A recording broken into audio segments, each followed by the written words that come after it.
my first big introduction to you, obviously, is the Matt Stryker school teacher character that you portrayed on WWE TV. Now, how did you even end up in the WWE? Because this seems like a lot of people's dreams, and you were able to go there and achieve a dream maybe for you and some other people as well.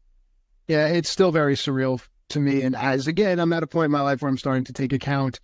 You look back and it's all about that passion and that hustle and that want. I was a school teacher, teaching social studies in New York, and I had an opportunity to go wrestle in Japan. And you don't say no to that. So I called in sick as opposed to calling in personal. And I went to wrestle in Japan, and lo and behold, a couple of students were ardent fans. And they came back when I came back and said, "I know who you are." And I was like, "Yeah, I'm your social teacher." "No, no, no, I know who you are." And then, a whisper becomes a rumor, becomes around the world before it can become the truth. There's some saying like that.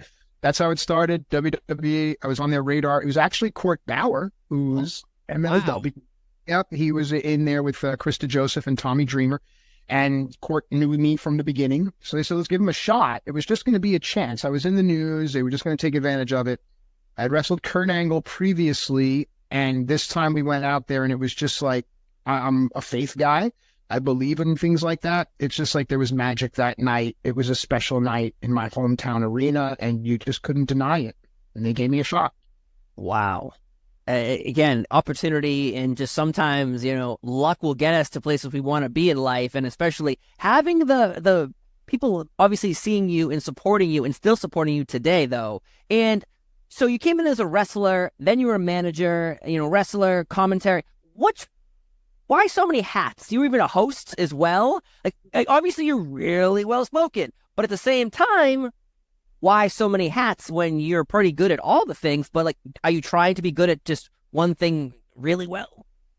Another good question. Wow, look at you. Jack of all trades, master of none. Remember, I'm coming into that world as a school teacher, so I learned how to learn. John Laurinaitis said that to me, and it actually made sense. So I only wanted to know every facet of the business. I was in love and enamored and passionate and hungry. We've been talking about it. So to get there and to just be a one-dimensional wrestler, that's a fool's errand. You'll be gone in a heartbeat. I'm not 6'2". There's really nothing special about me outside the fact that, maybe I can spin a yarn here or there, but I can make it look like I'm getting my ass handed to me. But beyond that, to learn the production side of it, to learn what the director does, to learn why that lighting gel has a purple thing over it and that one has, I learned it all, and it actually has all come to benefit me. I produced and directed for Impact Wrestling. I've run live events. I've done boxing. I've done lighting. I've done all kinds of things, all because of my interest that I took in the WWE machine. Man, because it was amazing because I would see you come in with your sweater vests and wearing your very colorful tights. You stuck out. So that was always a good thing. And then, managing Big Daddy V. And then going from hosting backstage segments, we're on the WWE app. I remember that being a very big thing in the beginning.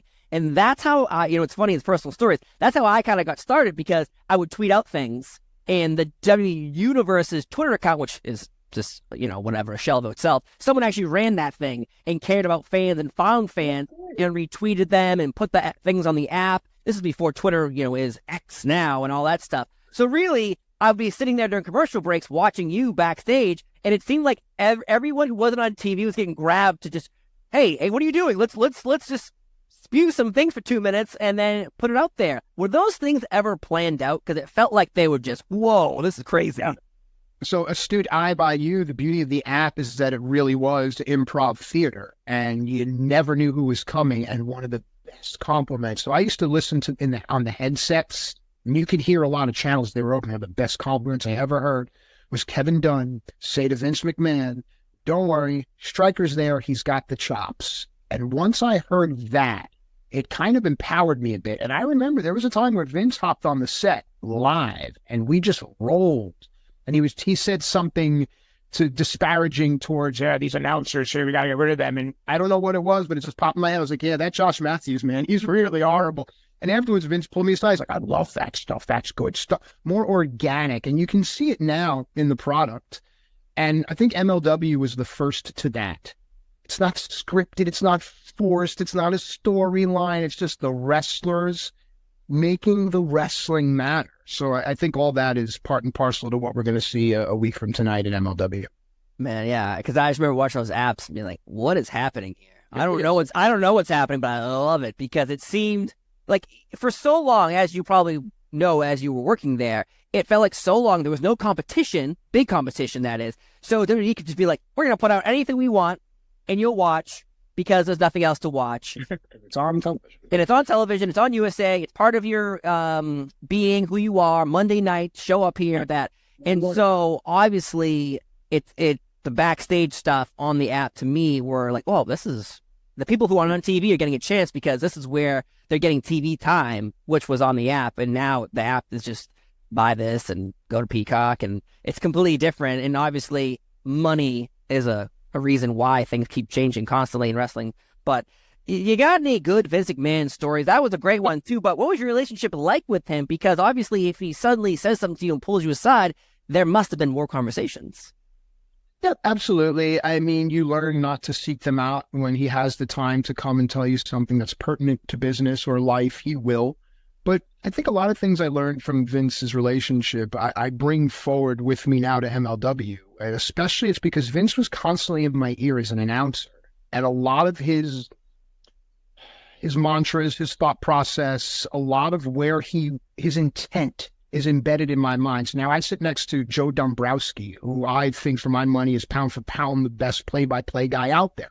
And I can sit next to him and I can almost hear Vince in my ear saying, good stuff, Joe. Damn it, that was good. You know, I don't want to curse, but so when my broadcast partner is doing the things that I know are inherently at least correct in the mind of arguably the greatest promoter of all time, it goes back to the fact that the relationship, I paid attention the few times he dropped his pearls of wisdom.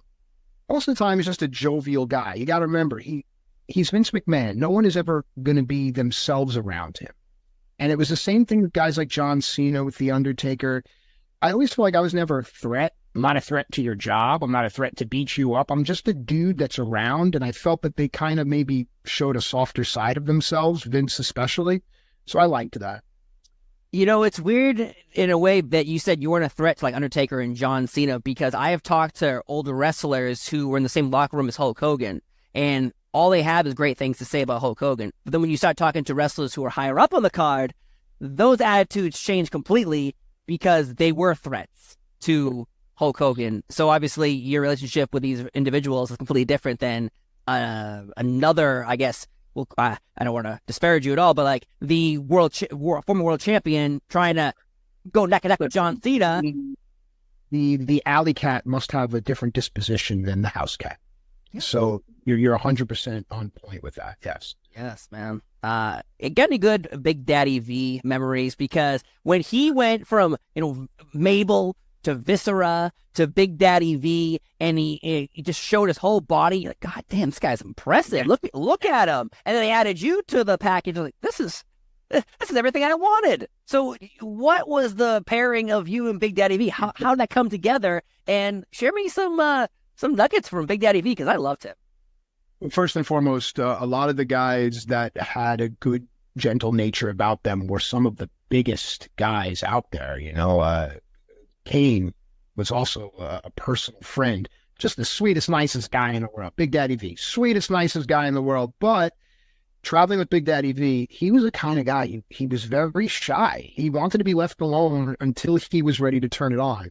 You can't hide when you're that size. So when we would travel together, sometimes I would and I said this in another interview, I feel his pain almost. It was just like, my God. And I'm riddled with social anxiety, and I can hide because, again, I can throw on a gray sweatshirt and it look like I'm wearing right now, and I can hide. He can't do that. Couldn't do that.